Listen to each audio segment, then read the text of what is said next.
오늘도 좋은 말씀 들고 찾아왔습니다. 안녕하세요. 요조의 말씀, 요조입니다. 오늘은 첫 번째 시즌의 마지막 시간입니다. 벌써 10번째 순서가 됐네요.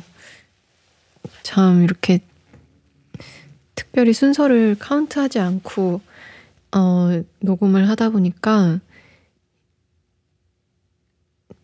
이렇게 10번이 또 순식간에 채워지는 것 같은 느낌입니다. 윤주 씨의 아이디어였던 것 같은데 마지막은 남양 특집으로 무서운 얘기 하는 걸로 하자. 그래서 근데 제가 무서운 얘기를 무서워하는 사람이라서 알고 있는 얘기도 사실 딱히 없고 무서운 얘기를 무섭게 잘 전달하지도 못하고 그래서 저 나름대로 준비한 남양 특집은 제가 읽은 책에서 그러니까 무섭다라는 표현이 나온 부분만 제가 이렇게 접어가면서 읽었거든요. 제가 오늘 읽어드릴 책은 유진목 시인의 산문집인데 재능이란 뭘까라는 책이에요. 이제 재능이라는 게 뭔지에 대해서 이렇게 체계적으로 파고드는 책은 아니고 좀 되게 깊고 무거운 산문집이라고 할 수 있습니다. 유진목 시인은 되게 솔직하게 글을 쓰시는 작가님이신데 이제 물론 저도 솔직하게 쓰는 편이고 모든 작가님들이 솔직하게 쓰려고 노력하지만 그래도 어디까지 솔직한 것인가라고 하는 마지노선이 좀 있게 마련이잖아요. 근데 유진목 시인은 제가 느끼기에는 그 한계가 없다고 조금 여겨지는 감이 있어요. 여기까지 드러낸다고? 라고 하는 그런 생각을 하게끔 하는 그런 글을 쓰시는 시인이고 책을 낼 때마다 여러 가지로 저에게 좀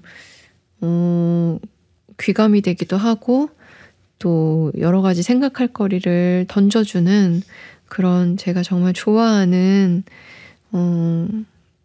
작가이기도 합니다. 이 책은 만들어진 계기가 좀 뭐라고 해야 되지? 그렇게 건강하게 만들어진 책은 아니에요. 표현이 좀 이상한데. 그러니까 유진목 시인은 좀 살고 싶다는 생각을 좀 하지 않을 때가 많은 사람이고 그거를 실천에 옮길 때도 있고 근데 이제 그것을 마냥 지켜볼 수 없는 동료들이 말하자면 숙제를 내준 거죠. 너 죽지 말고 이거 써 라는 어떤 다짐을 받아내고 뭐라도 좋으니까 뭐라도 써라고 얘기했을 것 같아요. 그냥 제 생각에. 그래서 정말 그냥 뭐라도 쓴다라는 생각으로 여기에 뭘 이렇게 막 썼던 걸 이제 이렇게 책으로 엮은 것 같다라는 게 저의 이제 감상입니다. 근데 이걸 읽으면서 제가 느낀 점은 무섭다, 두렵다라고 하는 것도 굉장히 많은 디테일을 가지고 있구나라고 하는 점이었어요. 그러니까 정말 어떤 공포 앞에서 우리가 무섭다, 두렵다라고 얘기하지만 그게 아닐 때에도 우리는 그 단어를 사용하는 것 같아요.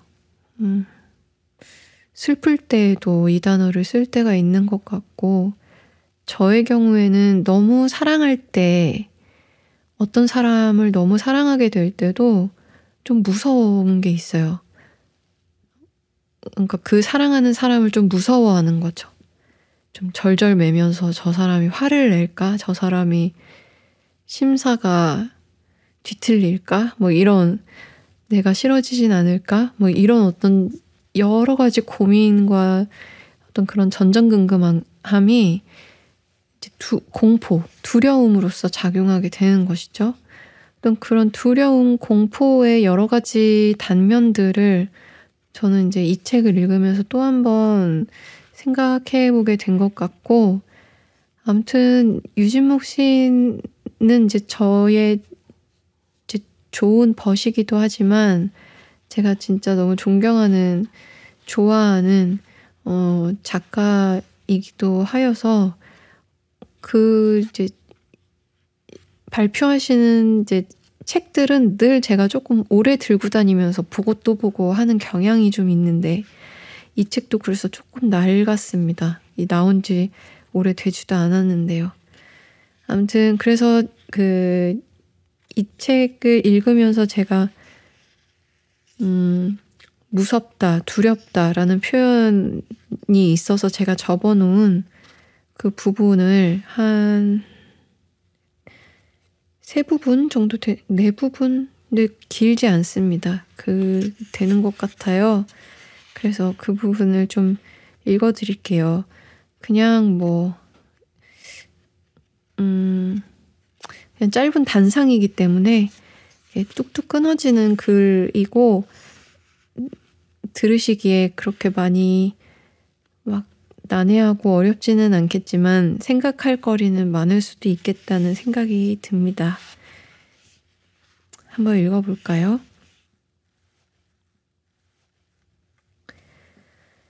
가꾸는 것보다 망치는 것이 쉽다. 망치는 것은 한순간에 해버릴 수 있다. 책을 읽는 것보다 책을 읽지 않는 것이 쉽다. 쓰는 것보다 쓰지 않는 것이 쉽다. 돈은 그 반대다. 물건도 그렇다.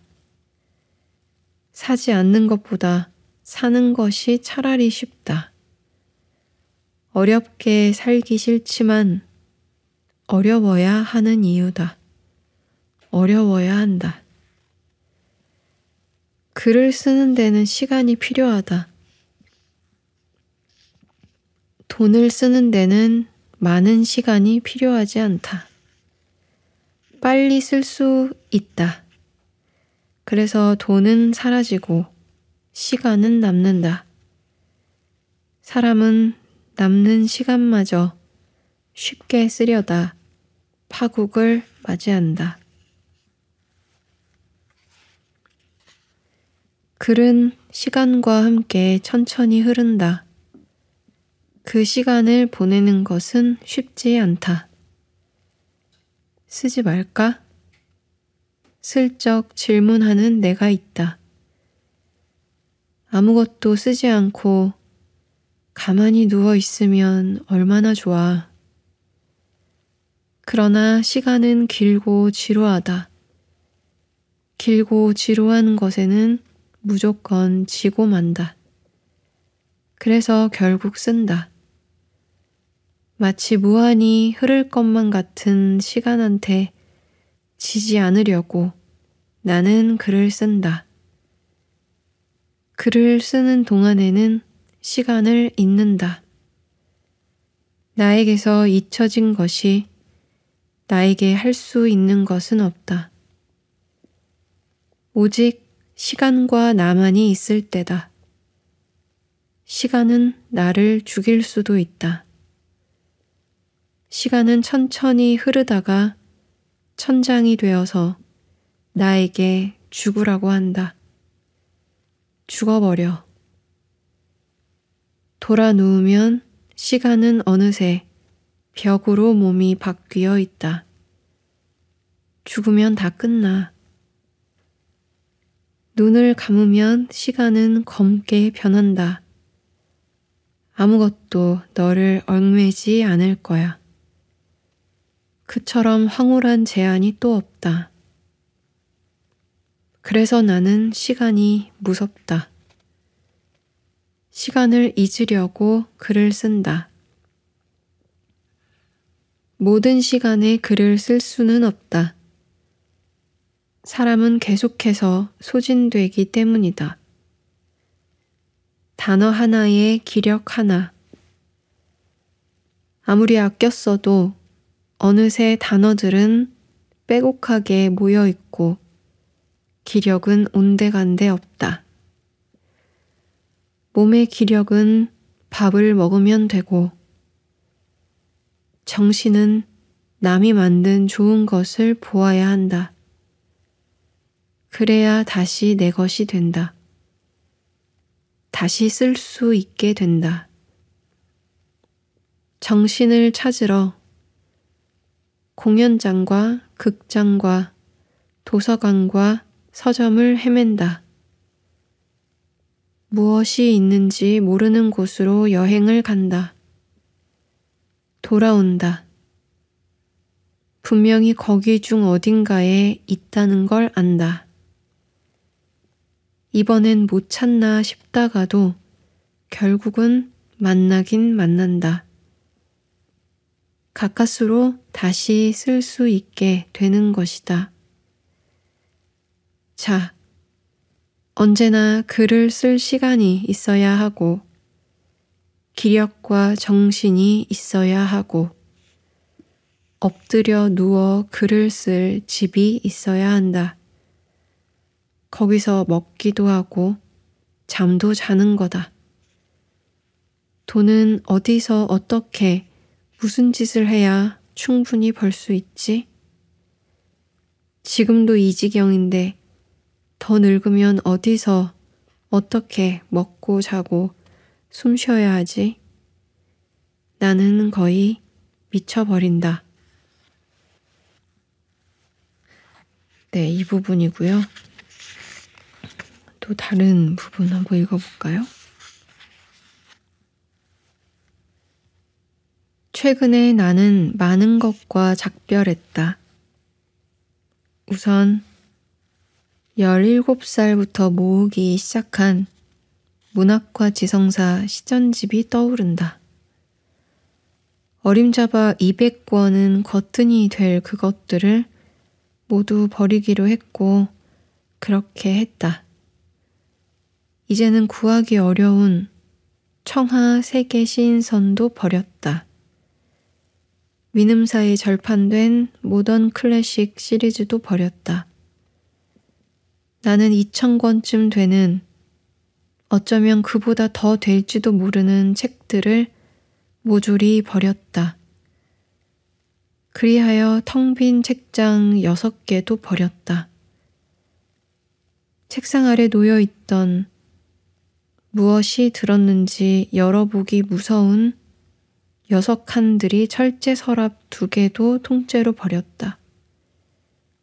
40이 되어 켜기 시작한 첼로도 버렸다. 24살인가 사서 쳐보려고 부단히 노력했던 기타도 버렸다. 일본을 오가며 모은 중고 LP도 버렸다. 다 버렸다. 집을 나오면서 두고 나온 물건들을 정리하는 과정에서 자주 언성이 높아졌고 나는 그걸 견딜 수 없는 사람이었다. 그래서 나는 내 물건들을 전부 버리라고 했다. 해서는 안 될 짓을 했다는 생각이 솟구칠 때가 있는데 매번 빠르게 떨쳐낸다. 정말일까봐 무섭기 때문이다. 그 다음 무서움에 대해 읽어볼까요?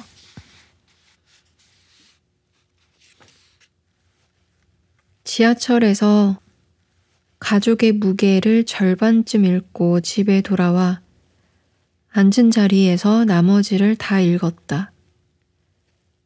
나는 걸어가면서도 책을 읽곤 하는데 이 책의 경우 잠시라도 쉴 시간이 필요해서 지하철역에서 집으로 오는 동안에는 읽지 않았다. 몰두하는 행위는 반드시 필요하다. 시간을 보내는 것을 좀 더 수월하게 해준다. 몰두할 게 없을 때 시간은 고통스럽게 흘러간다. 아무것도 없는 방 안에 갇힌 것처럼 시간을 보내야 한다. 우리는 그 방을 나와서 나를 몰두하게 만드는 것들을 찾아다닐 수 있다. 책과 영화와 음악은 어디에나 있고 나를 몰두하게 한다. 나는 그것들과 함께 시간을 수월하게 보낼 수 있다. 물론 몰두하는 행위는 많은 것이 괜찮아야 가능하다. 당장 납입할 대출금이 모자라거나 월세를 벌지 못했거나 건강이 나쁘거나 누군가 악질적으로 나를 괴롭히거나 혹은 잔잔하게 내 신경을 거슬리게 한다면 내게 좋은 것이 있어도 몰두할 수 없다. 책을 읽고 영화를 보고 음악을 들을 수 있다는 것은 그래서 다른 데 정신을 쏟지 않고 즐기며 몰두할 수 있다는 뜻이 된다. 다른 데 정신을 쏟지 않고. 나는 가족의 무게를 아주 집중해 읽었다. 그 파장 안에 아직 내가 있다. 이렇게 책에 몰두하는 것이 오랜만이어서 몰입하는 기쁨을 충분히 누렸다. 살아가는 일은 고달픈 일들에 정신을 쏟느라 정신없는 상태를 유지한다. 당장 해결할 수 없는 일이라고 해서 근심하기를 그만두거나 하지 않는다는 얘기다. 정신이 사납고 매일 밥벌이가 걱정인 나는 내가 원하는 때에 나를 즐겁게 하는 것들에 곧바로 몰두할 수 없다. 아주 잠깐 몰입의 순간에 들었다가도 근심이 재빨리 나를 낚아챈다. 그래서 이번 독서 경험은 각별했다. 나는 책을 덮고서 늘 하듯 책에 손바닥을 얹고 좋은 시간이었다고 되뇌었다. 밤에는 또 다른 몰두할 책을 찾아서 온라인 서점의 르포 카테고리를 한참 둘러보았다. 10몇 권의 책을 장바구니에 넣었고 그중 4권을 주문했다. 좋은 시간을 보내기 위해 나에게 좋은 시간을 줄 것 같은 무언가를 찾는 일은 품이 들지만 즐겁고 그에 따른 보람이 있다. 다행히도 책을 읽거나 영화를 보거나 음악을 듣는 동안에는 살아있다는 것을 의식하지 않는다. 그게 너무 달콤하다. 신이 나서 여행할 때도 그렇다. 살아있다는 생각조차 하지 않는다. 나는 아무것도 할 수 없을 때 하필 살아있다는 생각을 너무 많이 한다. 그래서 아무것도 할 수 없는 게 제일 무섭다. 그러니까 살아있는 것은 있는 쪽으로 살아있는 게 아무래도 좋다는 결론이다. 네, 이런 글이 있었고 이제 마지막 두려운 파트입니다.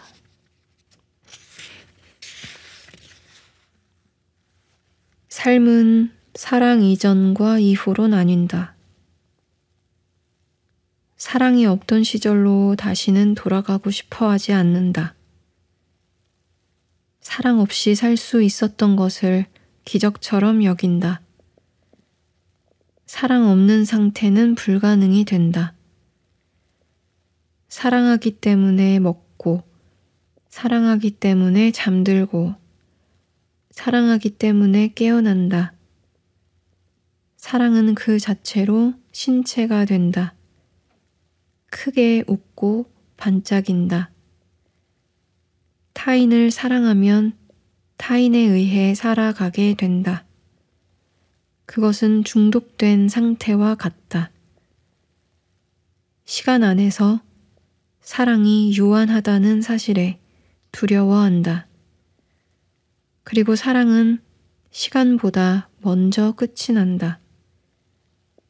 남아있는 시간을 사랑이 다 담지 못한다. 사랑이 끝나고도 시간이 전과 같이 흘러간다는 것은 실로 무서운 일이다.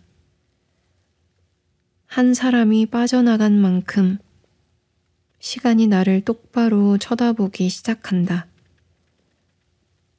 나는 사랑을 마주보는 대신 시간과 오롯이 마주하게 된다. 사랑은 내가 공들여 시간을 살던 방식을 전부 제 것인 양 가져가 버린다. 이제 시간은 텅 비어 있다. 나는 그 공허한 눈을 들여다본다. 시간은 내 이름을 부르지 않는다.